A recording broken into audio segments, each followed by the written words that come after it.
പാർട്ടിയിൽ ചില തിരുത്തലുകൾ ആവശ്യമെങ്കിൽ ആ തിരുത്തലുകളെക്കുറിച്ച് ചൂണ്ടിക്കാണിക്കുന്ന നേതാവ് കൂടിയാണ് ജി സുധാകരൻ എന്നതാണ് എടുത്തു പറയേണ്ടത്. സോഷ്യൽ മീഡിയ പ്ലാറ്റ്ഫോമുകളെ അടക്കം ചിലർ എങ്ങനെയാണ് ദുർവിനിയോഗം ചെയ്യുന്നത്, അതിലൂടെ മറ്റ് നേതാക്കൾക്കുണ്ടാകുന്ന അതൃപ്തി എന്ത് എന്നതുകൂടി അദ്ദേഹം പറഞ്ഞു വെക്കുമ്പോൾ നേതാക്കൾ പുലർത്തേണ്ട ജാഗ്രതയെക്കുറിച്ച് കൂടി അദ്ദേഹം സൂചിപ്പിക്കുന്നുണ്ട്. ശരണ്യ, ഈ ജി സുധാകരൻ എന്ന നേതാവിനെ പലപ്പോഴും ശ്രദ്ധേയനാക്കുന്നത് അദ്ദേഹം പാർട്ടിയിൽ നടത്തുന്ന പരാമർശങ്ങളും പാർട്ടിക്ക് പുറത്ത് നടത്തുന്ന പരാമർശങ്ങളും ഒപ്പം സാമൂഹികമായ വിഷയങ്ങളിൽ അദ്ദേഹത്തിൻ്റെ ഇടപെടലുകളുണ്ട്. അവിടെ ചിലപ്പോഴെങ്കിലും അദ്ദേഹം രാഷ്ട്രീയം നോക്കാറില്ല, വ്യക്തിബന്ധങ്ങൾക്ക് വലിയ പരിഗണന നൽകുന്നു, സൗഹൃദങ്ങൾ അദ്ദേഹം രാഷ്ട്രീയത്തിനപ്പുറം കാത്തു സൂക്ഷിക്കുന്നു എന്നതൊക്കെയാണ് നമ്മൾ ഇതിനു മുമ്പ് കണ്ടിട്ടുള്ളത്. അതൊരു പരിധിവരെ സുധാകരന് നേട്ടവും അതുപോലെ കോട്ടവും സൃഷ്ടിച്ചിട്ടുണ്ട് എന്നതും ഇന്നലകൾ പരിശോധിച്ചാൽ മനസ്സിലാകും. എന്തു തന്നെയാണെങ്കിലും സുധാകരൻ നേതൃത്വത്തിലേക്ക് തിരികെ എത്തുമ്പോൾ അത് ആലപ്പുഴയിലെ പാർട്ടിക്ക് ഏത് തരത്തിലുള്ള പ്രതിഫലനം ആണ് സൃഷ്ടിക്കുക?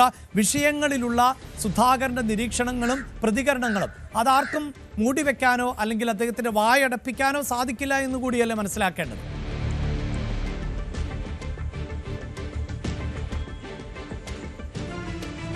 അതെ, കാരണം ഈ ജി സുധാകരനെ പോലെയുള്ള മുതിർന്ന നേതാക്കന്മാരുടെ ഒരു അനുഭവ സമ്പത്ത് അത് അവർ മാറി നിന്നപ്പോൾ ആലപ്പുഴയുടെ പാർട്ടിയെ നല്ല രീതിയിൽ ബാധിച്ചു എന്ന് തന്നെ പറയാം. അത് ഇപ്പോൾ തോമസ് ഐസക് ആലപ്പുഴ ജില്ലയിൽ നിന്ന് പോയതിനു ശേഷം അദ്ദേഹവും അത്ര സജീവമായി അത്തരത്തിൽ ഈ ഒരുപക്ഷെ ഒരു ഘട്ടത്തിലും ജി സുധാകരനൊക്കെ പറയുന്ന പോലെ കർശനമായ ഒരു ഇടപെടൽ, രണ്ടുപേരും രണ്ട് ശൈലിയിലുള്ള നേതാക്കന്മാരാണ് എന്നുള്ളതാണ്. അപ്പോൾ ജി സുധാകരനെ സംബന്ധിച്ചിടത്തോളം ഈ കേഡർ സ്വഭാവത്തിൽ നിന്ന് വിട്ടു നിൽക്കാൻ ഒരു കാരണവശാലും നേതൃത്വത്തിൽ നിന്നപ്പോൾ അനുവദിക്കാതിരുന്ന ഒരു പാർട്ടി നേതാവാണ്. ഇത് അഴിമതി ഇല്ല എന്നുള്ളത് വളരെ പ്രധാനപ്പെട്ട ഒരു കാര്യമാണ്. ഇപ്പോൾ ഒരു പാർട്ടി ഫണ്ടാണെങ്കിലും മറ്റ് എന്ത് കാര്യങ്ങളാണെങ്കിലും കണക്ക് കൃത്യമായി പാലിച്ച് അത് പരിശോധിച്ച് മുന്നോട്ട് പോകുന്ന, താഴെ തട്ടിൽ വരെ പോയി ഇടപെടൽ നടത്തി പരിശോധിക്കുന്ന ഒരാളാണ് ജി സുധാകരനൊക്കെ പോലുള്ള ആളുകൾ.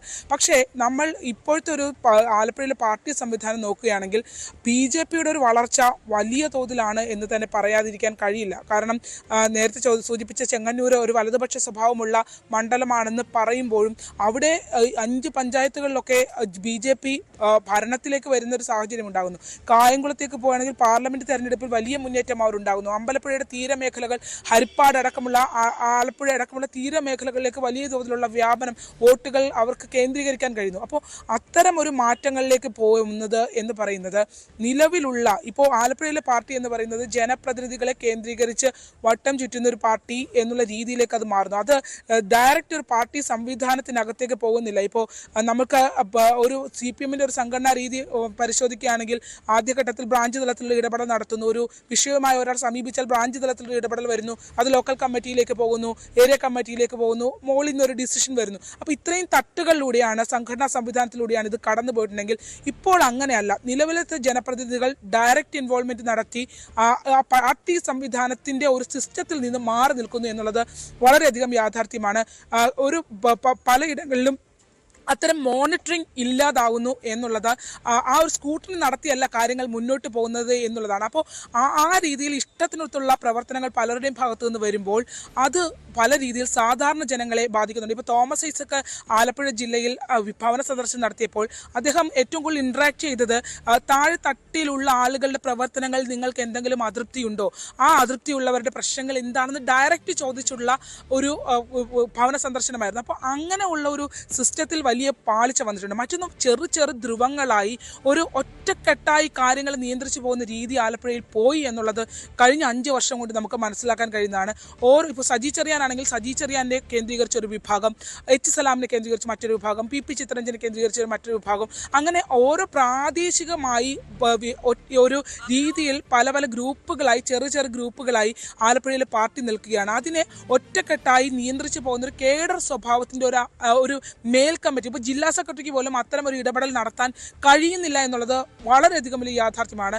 ജില്ലാ സെക്രട്ടറി ഒരു അഭിപ്രായം കൊണ്ടുവന്നാൽ അതിനെ മറികടക്കുന്ന അല്ലെങ്കിൽ ഒരു കൃത്യമായ ഒരു വിഷയത്തിൽ നിലപാടെടുക്കാൻ പോലും കഴിയാത്ത രീതിയിലേക്ക് സംവിധാനം മാറിയിട്ടുണ്ട്. ഇപ്പോൾ കുട്ടനാട് നമ്മൾ പരിശോധിച്ചാൽ പാർട്ടി കോട്ടയായിരുന്നു CPMന് ഏറ്റവും. ഇപ്പോൾ അവിടെ NCP ജയിക്കുമ്പോൾ പോലും അടിയുറച്ച ഇടതുപക്ഷ വോട്ടുകളാണ് അവിടെയുള്ളത്. അവിടെ രാമങ്കരിയും കൈനഗിരിയും അടക്കമുള്ള, നെടുമുടി അടക്കമുള്ള പഞ്ചായത്തുകൾ വീഴുന്നു എന്ന് പറഞ്ഞാൽ സ്വപ്നത്തിൽ പോലും ചിന്തിക്കാൻ കഴിയാത്ത ഒരു അപകടം കുട്ടനാട്ടിൽ മണക്കുന്നുണ്ട് CPMന് എന്നുള്ളത് യാഥാർത്ഥ്യമാണ്.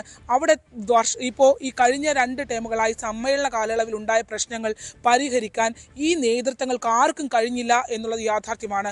വലിയ കൊഴിഞ്ഞുപോക്ക് പാർട്ടിക്കകത്ത് തന്നെ ഉണ്ടായി. CPIയും മുന്നണി മര്യാദ പോലും ഇല്ലാതെ വിട്ടുനിന്ന് അവിടെ മത്സരിക്കുന്ന സാഹചര്യം ഈ തെരഞ്ഞെടുപ്പിലുണ്ടായി. ആ പ്രശ്നങ്ങളൊന്നും തെരഞ്ഞെടുപ്പ് വരെ പോലും പരിഹരിക്കാൻ ആർക്കും കഴിഞ്ഞില്ല എന്നുള്ളതാണ്. CPIയിലേക്ക് പോയി മത്സരിച്ചവർ CPMനുള്ളിൽ വളരെ സജീവമായി കഴിഞ്ഞ 2 വർഷം മുമ്പ് നിന്ന ആളുകളാണ് CPIയിൽ പോയി CPMനെതിരെ CPIയിൽ റിബലായി അവിടെ CPM മുന്നണി ബന്ധം വിച്ഛേദിച്ചുകൊണ്ട് മത്സരിക്കുന്ന ഒരു സാഹചര്യം ഉണ്ടായത്. അപ്പോൾ ഇതൊക്കെ കീറാമുട്ടിയായ പ്രശ്നങ്ങളാണ് ആലപ്പുഴയിലെ CPMന്റെ മുന്നിൽ ഉള്ളത് എന്നുള്ളത് യാഥാർത്ഥ്യമാണ്. ഇപ്പോൾ ചെങ്ങന്നൂർ, ഇപ്പോൾ നമ്മൾ എടുത്തു നോക്കുകയാണെങ്കിൽ ചെട്ടികുളങ്ങര അടക്കമുള്ള കായംകുളത്തെ പഞ്ചായത്തുകൾ, പത്തിയൂരിൽ വന്ന മാറ്റം ഈ തദ്ദേശ സ്വയംഭരണ തെരഞ്ഞെടുപ്പിൽ വരുമ്പോഴും നിയമസഭാ തെരഞ്ഞെടുപ്പ് മറ്റൊരു പാറ്റേൺ ആണ്, പാർലമെന്റ് തെരഞ്ഞെടുപ്പ് മറ്റൊരു പാറ്റേൺ ആണ്. അവിടെ BJP വളരെയധികം മുന്നേറ്റം നടത്തിയ ഒരു സ്ഥലം കൂടിയാണ്. അപ്പോൾ അങ്ങനെയുള്ള ഇടങ്ങളിൽ ഈ സംഘടനാപരമായ പിഴവുകൾ പരിഹരിക്കാൻ അല്ലെങ്കിൽ കൃത്യമായി സത്യസന്ധമായി നിലപാട് പറയാനോ പരിധിയിൽ കൊണ്ടുവരാനോ പറ്റുന്ന നേതാക്കന്മാർ ഇല്ല എന്നുള്ളത് CPM നേരിടുന്ന വലിയ വെല്ലുവിളിയാണ്. അവിടെ സുധാകരനെ പോലെയുള്ള കർശന നിലപാട് സ്വീകരിക്കുന്നവർ കടന്നു വരുമ്പോൾ മുന്നോട്ട് പോകാൻ CPIന്റെ ഒരു തീരുമാനം ഉണ്ടാകുന്നത്. അങ്ങനെ ഒരു പശ്ചാത്തലത്തിലാണ് G സുധാകരനെ പോലെയുള്ള നേതാക്കളെ ഉൾപ്പെടെ ചേർത്ത് നിർത്തിക്കൊണ്ട് മാത്രം മുന്നോട്ട് പോകുമ്പോൾ വിജയസാധ്യത കൂടുന്നു എന്ന നിരീക്ഷണത്തിലേക്ക് എത്തുന്നത്. കഴിഞ്ഞ 5 വർഷമായി രാഷ്ട്രീയ മുഖ്യധാരയിൽ നിന്ന്, പ്രത്യേകിച്ച് CPIന്റെ സംഘടനാ ചുമതലകളിൽ നിന്നൊക്കെ മാറി നിൽക്കുന്ന ആൾ ആയിരുന്നു G സുധാകരനെങ്കിൽ വരുന്ന നിയമസഭാ തെരഞ്ഞെടുപ്പിൽ ഒരുപക്ഷെ G സുധാകരൻ അമ്പലപ്പുഴയിൽ സ്ഥാനാർത്ഥി പോലും ആയേക്കാം എന്ന സൂചനകൾ പുറത്തു വരുമ്പോൾ പാർട്ടി പറഞ്ഞാൽ താൻ മത്സരിക്കാൻ ഒരുക്കമാണ്, അമ്പലപ്പുഴയിൽ മത്സരിക്കും എന്ന് ന്യൂസ് 18നോട് തുറന്നു പറയുകയാണ് G സുധാകരൻ. വാർത്തയുടെ വിശദാംശങ്ങളാണ് ശരണ്യ സ്നേഹജൻ നൽകിയത്. ഇടവേള. കൂടുതൽ വാർത്തകൾക്ക് news 18 Keralam YouTube channel subscribe ചെയ്യുക.